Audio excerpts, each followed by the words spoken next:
감염 전장에서 최초 항생제 설파제는 어떻게 만들어져 인류를 구했나? 토마스 헤이거. 어려운 여러가지 연구 과제를 통해서 결국에는 성공했던 내용이 있기 때문에 이 책을 썼겠죠. 제 9장에 넘어가서 암로스 라이트 경의 연구진은 연쇄 국인이 훈련 후 병원의 전체 상처 감염 중에서 4분의 1을 일으킨다는 사실을 알아냈다. 4분의 1. 1920년대 후반이 되자 그는 의욕을 잃고 점점 격팍해졌다. 혈청요법이나 백신으로 상처 감염을 치료할 줄 알았는데 그것은 틀린 생각으로 판명이 났다. 힘들었다 이 말이죠. 어렵다. 오늘날 화학요법이라는 단어는 암치료와 관련해서만 쓰이지만 1920년대에는 어떤 감염병이든 화학물질로 치료하는 경우를 가리켰다. 그래서 이것은 이 분야가 실패할 수밖에 없다고 생각을 했다. 하지만 레너드 콜브룩의 생각은 조금 달랐다.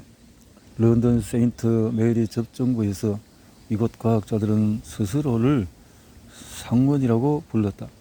암로스 경에 이어서 2인자이던 콜브룩은 다이몬드 광산에서도 훈련 후 카지노에서도 그의 곁에 있었다. 늘 같이 함께하는 동료가 이 연구에 힘을 썼다. 믿음은 콜브룩에게 천성과도 같았다. 그는 독실한 기독교인이었다. 다르게 믿는 사람들을 교정시키거나 비난하기보다는 그리스도의 가르침이 가진 힘을 드러내려고 일상에서 최선을 다했다. 그는 성실하되 자상했고 야심차게 남을 배려했으며 권위 때 친근했다. 이따금 썰렁한 농담을 건네기도 했다. 그의 과학은 봉사의 과학이었으며 의학은 고통받는 사람들을 돕는 방법이었다. 그렇게 신실한 속에서 실험의 재능이 있었다. 그리고 단호한 무신론자인 암로스 경이 콜브룩의 신앙을 참아준 한 가지 이유는 콜브룩이 든든하고 믿어온 연구자였다는 것이고 또 한 가지 이유는 콜브룩이 자신에게 아들 같은 존재였기 때문이다. 두 사람은 전혀 달랐지만 서로의 부족한 점을 보완했다. 암로스 경은 호전적이고 거침없는 반면에 콜브룩은 조용하고 차분했다. 암로스 경은 자신의 이론이 옳다고 확신한 반면에 콜브룩은 어떤 이론이든 검증되고 또 검증될 때까지 의심했다. 암로스 경은 논지를 강조하려고 얼마든지 과장할 수 있었던 반면에 콜브룩은 한 동력에서 더없이 정직하다는 평을 들었다. 이렇게 콜브룩의 정직성과 성실성은 실험실에서 꼭 필요한 덕목이었다. 그들은 전쟁이 끝나고 세인트 메리에 돌아온 뒤에 상원을 재건해 접종, 백신, 면역을 다시 연구하기 시작했다. 하지만 레너드 콜브룩은 1920년대 내내 올드맨의 신비를 건드리지 않으려고 몸을 사리면서도 화학요법에 대한 관심을 추구했다. 시작부터 문제에 맞닥뜨렸다. 훈련 위에서 아이디어를 시험할 부상자가 얼마든지 있었지만은 전쟁이 끝난 뒤에 세인트 메리에서는 대규모 의약품을 시험을 뒷받침하기 충분한 상처 감염 사례를 찾을 수가 없었다. 1920년대 산과학의 패러다임은 질병 패러다임이었다. 이 분야는 예부터 여성 산파가 주도했지만은 지난 300년에 걸쳐서 주로 남성 의사들에게 장악되었다. 한 의사는 임신은 9달 동안에 앓는 병이다라고 비꼬았고 다른 의사는 모든 분만은 대수술로 보는 게 최선이다라고 조언을 했다. 안타깝게도 병원은 감염의 본거지인 경우가 많았다. 병원 자체가 첫 연구에서 밝혀진 사실은 산용열을 일으키는 연쇄국인 계통이 훈련 후에 병사들에게 발견된 것과 같았다는 것이었다. 상처가 이렇게 어디든지 퍼져나간다는 거죠. 지독한 것이 지독한 통증과 두통 때로는 기침을 동반하며 고열이 시작되었다. 혀가 검게 변하는 경우도 있었다. 어떤 경우에는 다시 임신한 건마냥 복부가 부풀어 올랐고 참 너무 힘들고 1646년 필라델피아를 휩쓰는 최초의 산용열 유행은 몇 주 만에 산모 수십 명의 목숨을 앗아갔다. 심지어 간호사를 비롯한 여인들을 돌보던 사람들도 병에 걸렸는데 산용열과 비슷하게 치명적인 고열에 시달렸다. 우리가 평범했지만은 파리에서 가장 가난한 임산부들은 계속 몰려들었다. 그들에게는 평생에 단 한 번 몇 주간 침대에 누워 쉬고 따뜻한 음식을 먹을 수 있는 기회에 병에 걸릴 위험보다도 귀중했던 것이다. 병원장은 장소가 문제라고 믿었다. 다리 위 2층 여성 병동 자리에는 열린 상처 환자들이 치료를 받고 있었는데 이따금 상처가 부패해 도끼를 내뿜었다. 그는 밑에서 올라오는 나쁜 공기 즉 썩어가는 살에서 피어난 미아스마가 여성들에게 산용열을 옮긴다고 생각했다. 사망한 산모를 부검했더니 이 이론을 입증하는 증거가 발견되었다. 적은 여인의 몸을 의사들이 갈랐을 때 부패로 인한 지독한 낙지가 풍겨 학생들이 기절하는 일도 있었다. 어떤 의사들은 산용열이 미아스마 때문이 아니라 태반잔이나 자궁 안에 있는 남은 조직의 조각들이 썩어서 생긴다고 생각했다. 산용열로 적은 여인의 시신을 검시한 다른 의사들은 내장 표면에서 우유 멍울 같은 것을 보았는데 산모의 수유와 관계된 젖전이인 일종의 유암이 산용열의 원인이라는 이론을 내놓았다. 어떤 이론도 산용열을 온전히 설명하지 못했으며 어떤 치료법도 통하지 않았다.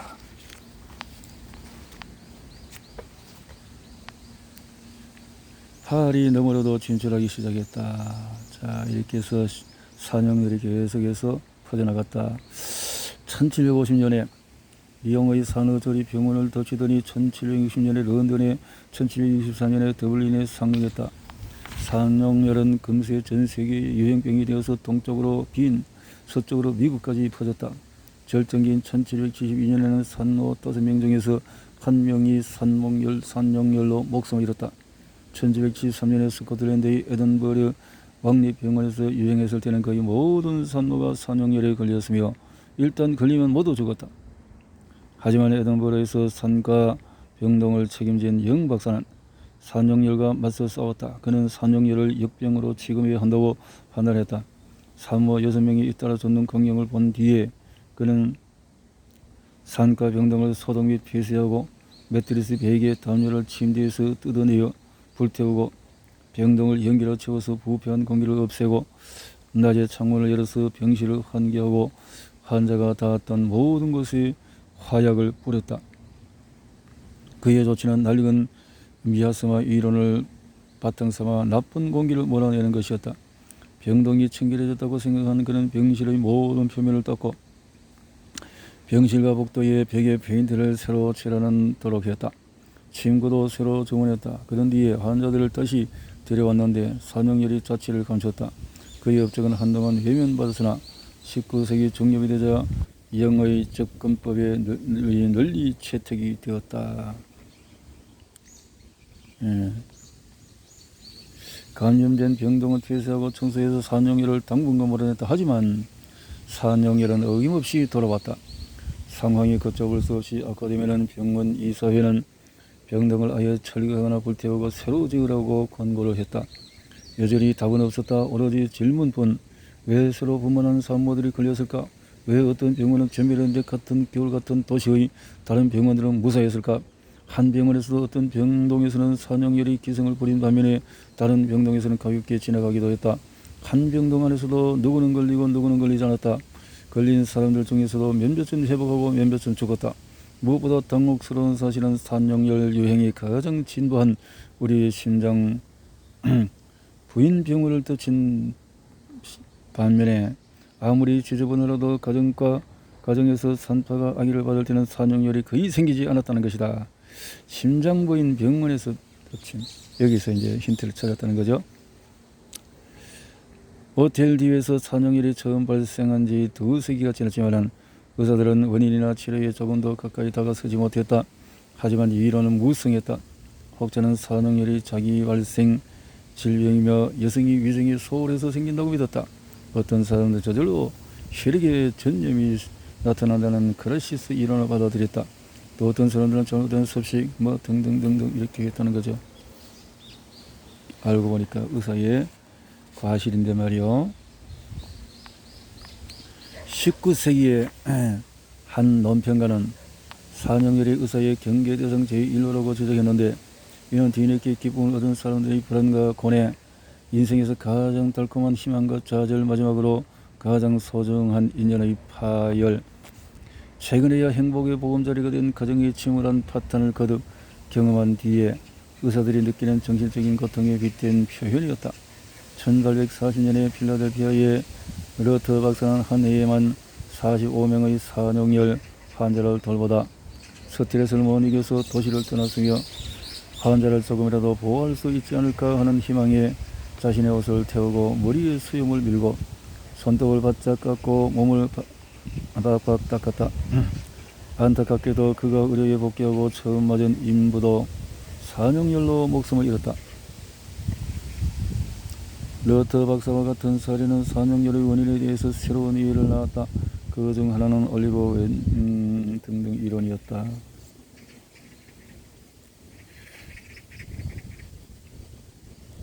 홈스에게 풍부한 것은 분노였다. 그것을 막을 수 있을 것 같은 질병의 창궐에 대한 분노, 의학계 동료들이 엄연한 사실을 외면하는 것에 대한 분노.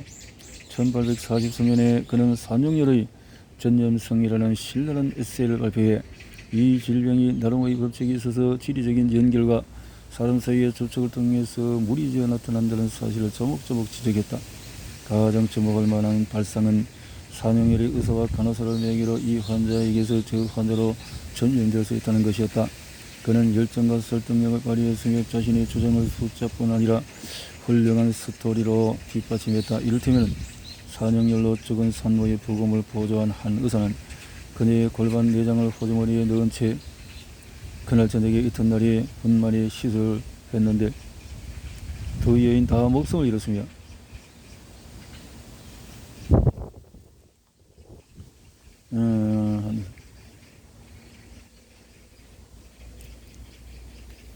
이후에 몇 주간 그의 환자 중에서 상당수가 죽었다.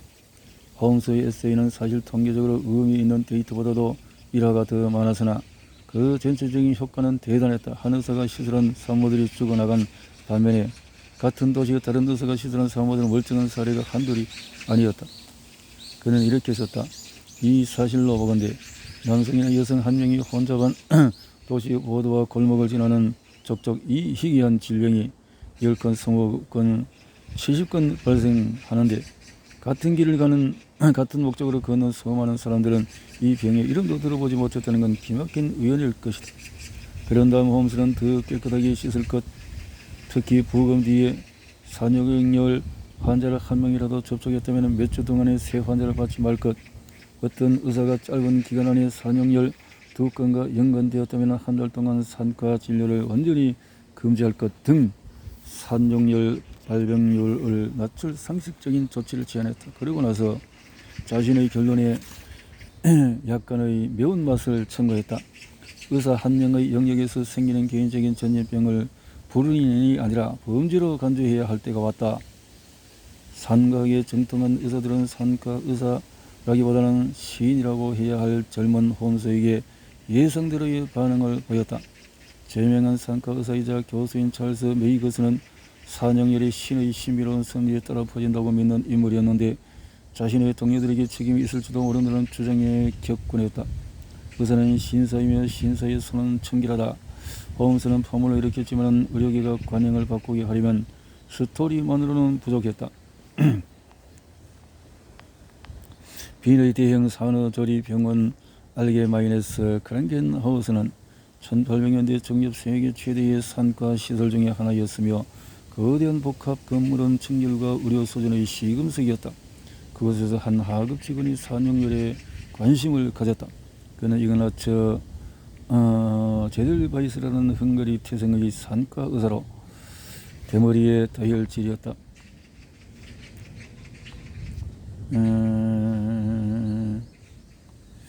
알게마나에서 클랭겐하우스에서 아이를 낳으려면 학생구역인 일본 구역을 피하고, 그것은 산용열이 기승을 부리는 것으로 유명했다.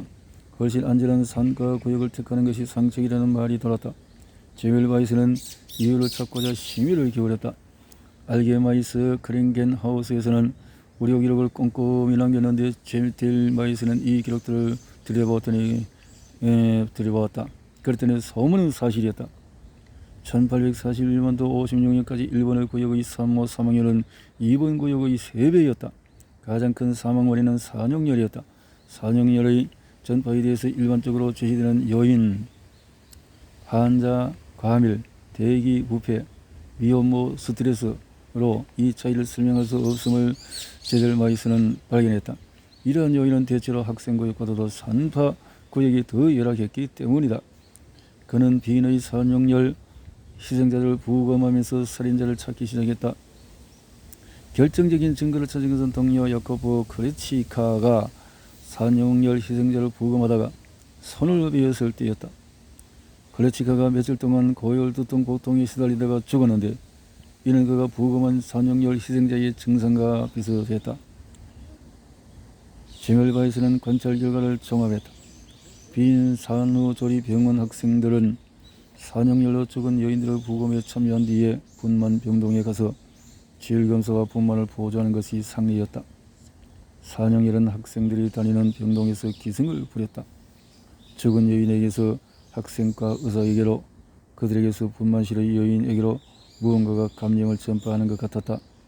제멜바이스는 이 패턴을 바탕으로 의대생들이 감염성이 있는 무언가를 아마도 부검에서 나온 조직의 일부를 부검 장소에서 병동으로 나르는 것 같다고 생각했다.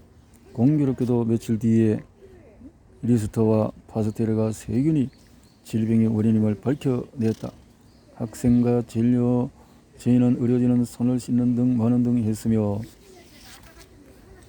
아예 씻지 않는 경우도 많았다. 장갑도 끼지 않았다. 나이가 적건 많건 의사들은 같은 옷을 며칠씩 입는 것이 예사였다. 제멜바이스는 감염물질이 손을 통해 전달되는 것 같다고 믿기에 이르렀다.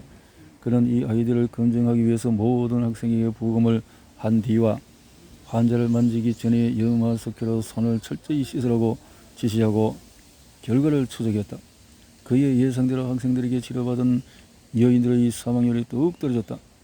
제멜바이스는 흥분해서 모든 사람에게 자신의 발견에 대해서 이야기했으며 이내 빈 산후조리 병원 전체가 손쉽게 관행을 받아들였다. 몇 년이 지나지 않아 일본 구역의 사망률은 일본 구역만큼 낮아졌다. 빈의 임산부들은 드는 산파에게서 애를 낳게 해달라고 애원하지 않았다. 제멜바이스는 1861년 연구 결과를 발표했다. 그는 이렇게 썼다.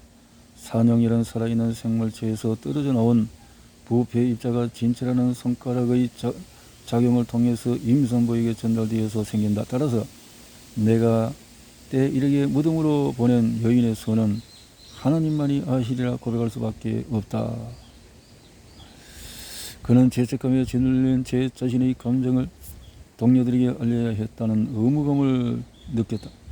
동료 의사들이 자신의 조언을 거부하면 그들을 살인자니 내로 의사니 하고 비난했다. 이 때문에 그는 막무가내라는 소리를 듣고서도 깊은 우울증에 빠졌다. 1865년에 그는 빈의 정신병원에 수용되었다가 2주 뒤에 세상을 떠났는데 손가락을 베인 뒤에 혈액이 감염된 탓이었을 것이다. 제멜바이스의 방법은 곧 전세계 산후조리병원에 채택되었다. 그는 산용열 전염을 막는 일에 한몫했다. 하지만 산용열의 원인을 정확히 알아내지는 못했다. 원인은 모르니 치료법도 알 수 없었다. 제멜바이스 이후로 산용열에 걸리는 산모의 수는 줄었지만은 일단 감염되면 생존 가능성은 예전보다 조금 더 높아지지 않았다. 운 좋은 해에는 산용열에 걸린 산모 20명 중에 1명이 죽었으며 산용열이 유행한 운 나쁜 해에는 감염된 산모 4명 중에 1명이 목숨을 잃었다.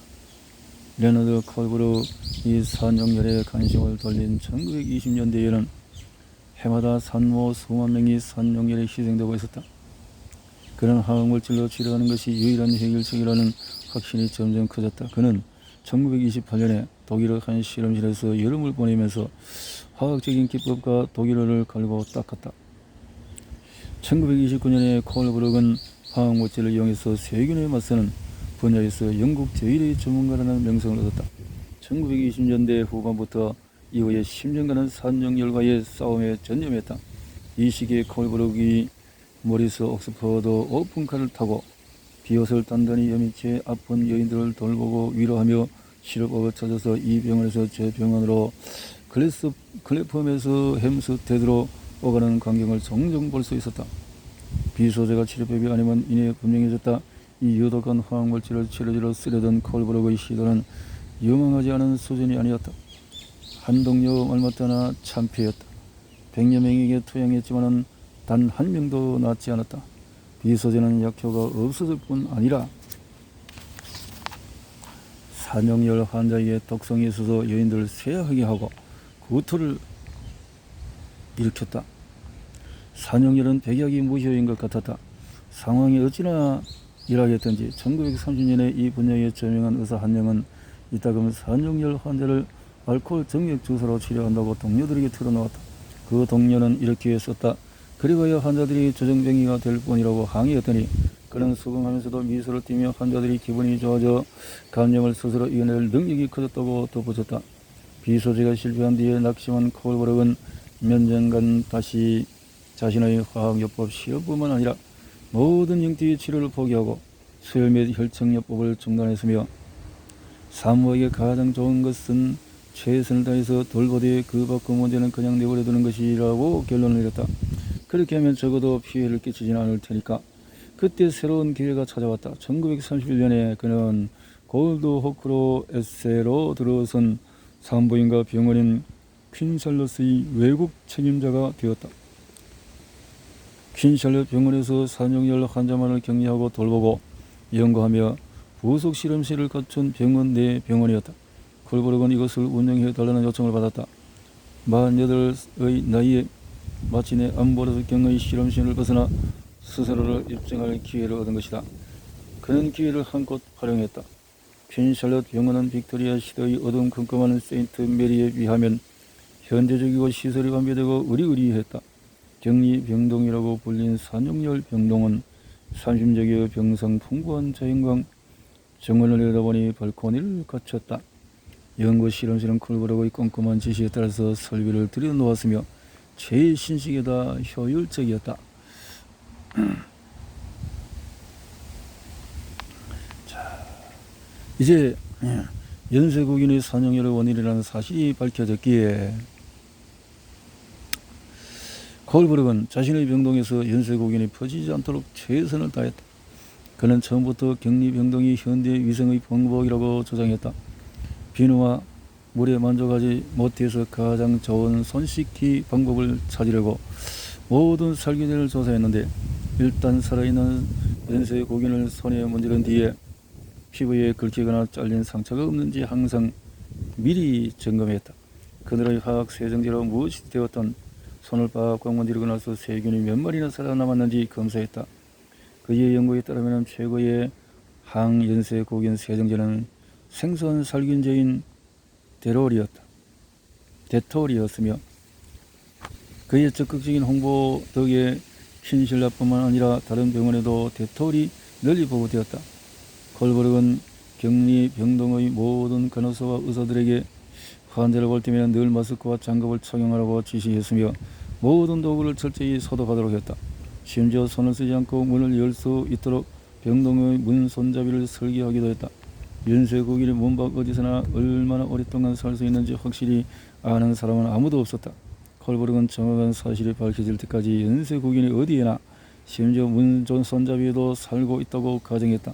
그의 규칙은 엄격했지만은 그의 규칙이 준수되도록 만전을 기했다. 결국에는 가장 고집 센 고참 직원들조차도 그의 높은 기준을 따르게 되었다. 참 소독에 연쇄국인을 추적하는 일련의 실험을 시작했다. 산영열은 새 시절에서 어떻게 시작되었을까요? 어떻게 전파되었을까? 당시에 통넓은 환자 자신이 세균을 옮기며 그들의 지일에 있거나 코나 목에 나온 연쇄국인이 산영열을 일으킨다는 것이었다. 콜브룩 남매는 랜스필드가 개척한 연쇄국인 분류법을 이용해 사리를 조작하고 환자에게서 표본을 채취하고 산염열 감염의 3분의 2가 무증상 보호견자인 의료인 증상은 없지만 연쇄국인을 대체로 코에 보유한 간호사와 의사의 연쇄국인에서 시작되었음을 입증했다. 병원에는 수많은 무증상 보호견자가 있었다. 연구자들은 어디서나 연쇄국인 보건자를 발견할 수 있었다. 약 10명 중에 1명이 자신도 모르게 코나 목에 치명적인 연쇄국인을 가지고 있을 가능성이 있었다. 그 뒤로 격리병동에 채용되고 싶은 사람은 모두 사전에 연쇄국인 보호견자 여부를 검사받아야 했다. 콜버럭은 킨샬럿에서 임산부와 접촉하는 모든 사람이 검사를 받아야 한다고 권고했다. 모든 노력 탓에 킨샬럿에서 산용열 발병률이 낮아지게 되었다. 하지만 박멸할 수는 없었다. 자, 이렇게 해서 비교적으로 침상 안전 같은 혜택과 비교해서 몇 세기 전 파리의 가난한 여인들이 그랬듯이 과학적이고 현대적인 분만을 선택한 것이다. 이렇게 해서 도움을 얻게 되어졌다.